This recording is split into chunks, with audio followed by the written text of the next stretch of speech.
Good morning, friends. Mark Holmes here, and as always, I want to thank you guys for watching, commenting, subscribing, and being part of the Joe Boo Sports Report. Without you guys, this literally does not work. Okay, so last night was the Super Bowl. It is the end of the football season, and this is where I always call it the NFL winter, and maybe I should say it's my new year, because New Year's, typically is January 1st, but for me, having company and having game day and all that, you kind of get into having the chicken wings and the burgers and the steak, all that great tailgating food. And last year, I had actually been on keto for probably 6 or 8 months, and it worked. I went from like 265 down to like 245. I think it was 240. I have to look at my Fitness Pal and see where I'd actually gotten to. But after the Super Bowl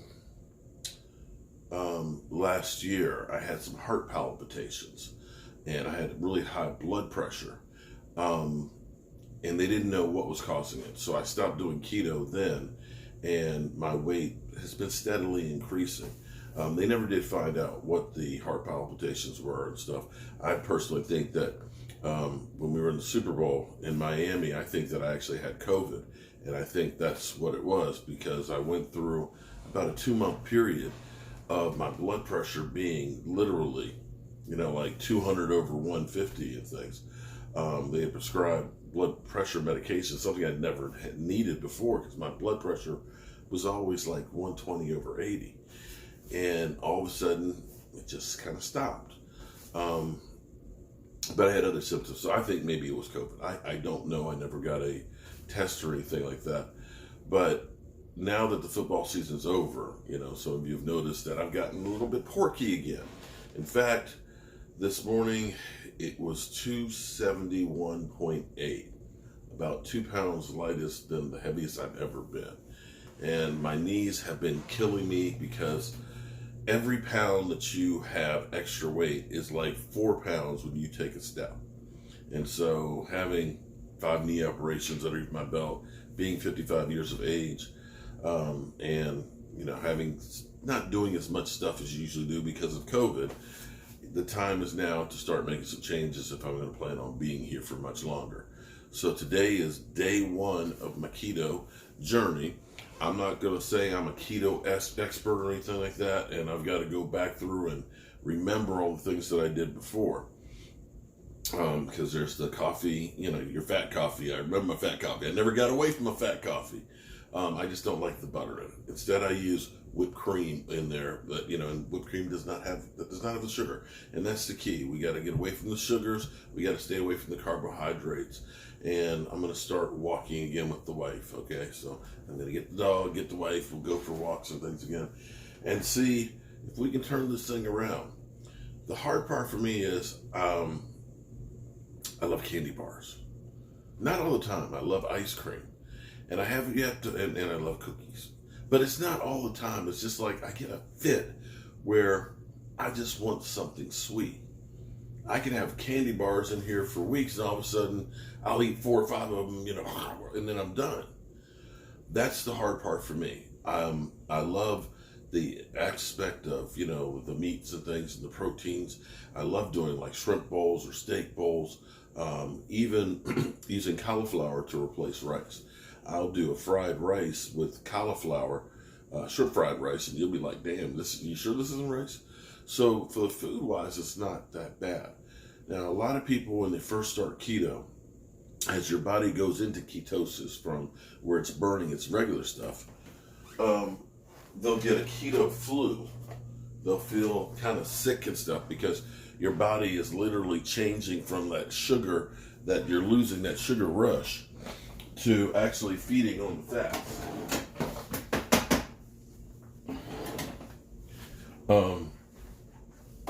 Your body is actually feeding on the fat, which is why this works, and that's why you have to keep feeding it fats.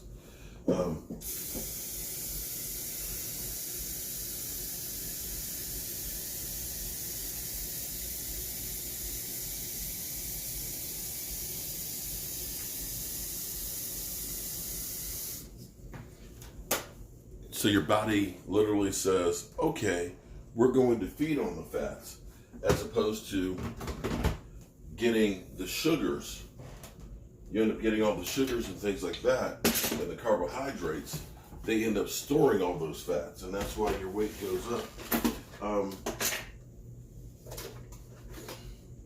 Gotta get my coffee here.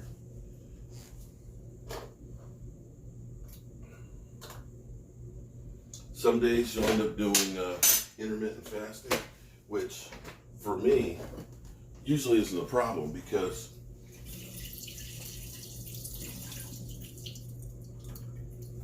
when me and my ex-wife separated, when Michael and Michaela were 5 and 3, I ended up having the kids, and I couldn't afford a babysitter. So when I got them on the bus, I had to bust my ass the whole time they were in school, try and get as much work done. I was, beginning doing my woodworking and stuff. I'd have to bust my ass while they were at school. And I wouldn't stop for breaks, I wouldn't stop for coffee, wouldn't stop for lunch. I would eat when I go home. So I got into that habit that normally I don't eat breakfast and I don't eat lunch, very often.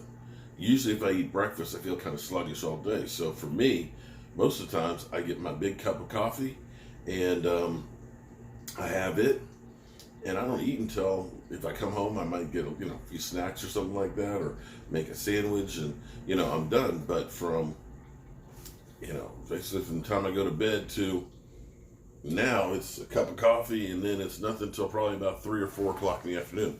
So doing the intermittent fasting is not hard, with the exception of it's just black coffee. That's a little bit hard, because that's coffee in the morning is like my sanctuary. It's what I like to do to kickstart my day and even start my show. So I've got Keto Bomb. I'm not sponsored by them or anything like that, but I like Keto Bomb coffee creamer, because this doesn't taste like synthetic sweeteners. It doesn't to me. It does not. Maybe it does to other people. I've had different ones that do, and I don't like that aftertaste of fake sugar. And I really like to just kind of stay away from it. I've done keto cookies and stuff where you're using all the fake stuff. It's kind of like, I'll just do without it. I just don't like that taste and things. And I don't want to find out later on that, oh, yeah, that stuff eats your brains. And I need all the brains I can get. So what I do, I have basically, I got a big ass. This is my signature coffee cup here. Or it's actually like a soup bowl coffee cup. What I do is, I need to order some more. I'll put a big heaping spoon of this in. Heavy cream. This is the part I love. Oh, I love heavy cream. Oh, it's so creamy.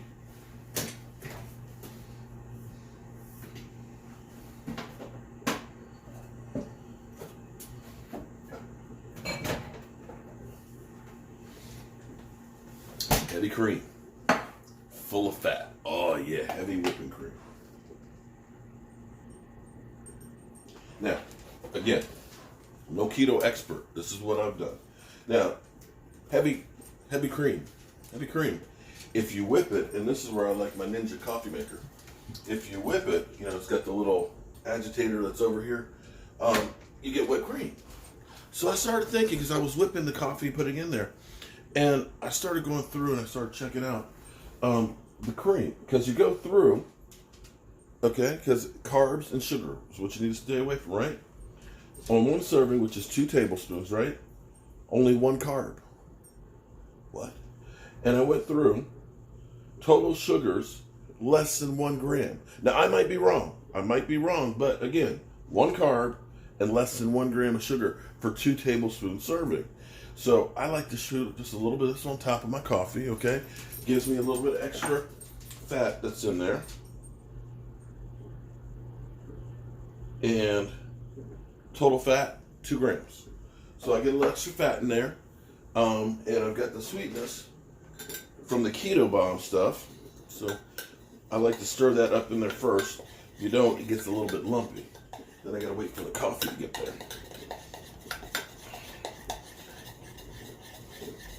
Now, it usually takes, and I need to check, and I hope my pea strips are still good. It takes several days to kind of get into ketosis, and it's hard to get into it and maintain it. Sometimes you'll slip in, you'll barely get into it, but when you get like that deep purple, it's like, oh, you are truly burning tons and tons of fat. We'll see if I can get in there. Trying to think of what I'm going to do for dinner today. We had a little problem with our oven, or stove. We actually, I love the stove. We've had so many wonderful meals prepared on the stove. It's a double oven in here. We bought it when we bought the house, so we've had it for 17 years. Little electrical problem inside of it, a fire extinguisher. So we've got a new stove that we ordered that won't be in until Thursday.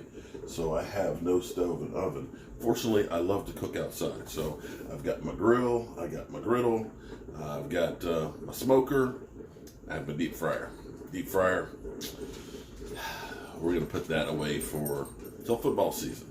But I love doing like a shrimp bowl. That's one of my favorite meals. I'll do some grilled shrimp. I'll use like some chipotle chili powder. I'll get fresh cilantro and lime. I'll put them in there and cook them in butter. So you've got the spice, you've got the fat in there and stuff with them, because shrimp are high in protein, actually low in fat. They're actually a great meal. But then I'll make a nice bed of salad, nice bed of lettuce and things. I'll put sliced onions, I'll put tomatoes in there, some fresh avocado, chop up some jalapeno peppers, some cheese that's in there, and I'll make a blue cheese dressing, and I'll use the heavy cream instead of buttermilk, which again, nice and full of fat. And that meal right there, whether you're on keto or not, you'll eat that and be like, damn, this is some good stuff. So it doesn't have the fat in it, doesn't have has the fat in it, doesn't have the carbohydrates in it, doesn't have the sugar in it, and it's actually a really easy meal to cook. So that's one of the things I like cooking. I love making steak salads too. A nice medium rare steak. Oh, same kind of deal. Oh, and fresh picante sauce.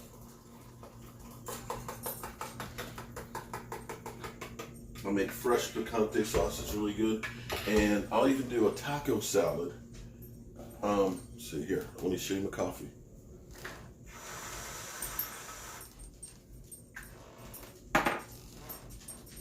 There you go. That's my morning coffee. Now, what you'll find out is it'll look kind of nasty on the cup, because some of the fat and stuff will actually get stuck to the sides. Now, another way to get a lot more fat in it, I don't like to do it. I just don't like the taste of it. That's just me. Is putting a couple spoons of butter in it with it too, which gives you that fat shot that you need into it. But I just don't like to take it, and that's why I do the whipped cream. So day number 1, we're getting started. And what I'll do each day is I'll do a video on what I'm cooking for dinner and what I've had, and track the progress. And I'll weigh myself every morning and see. So today we started out 271.8.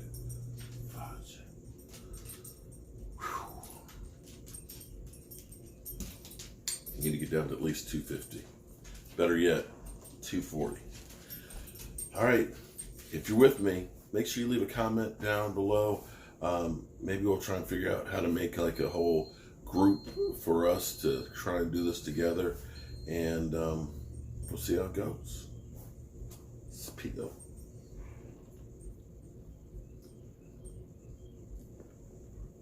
That's good.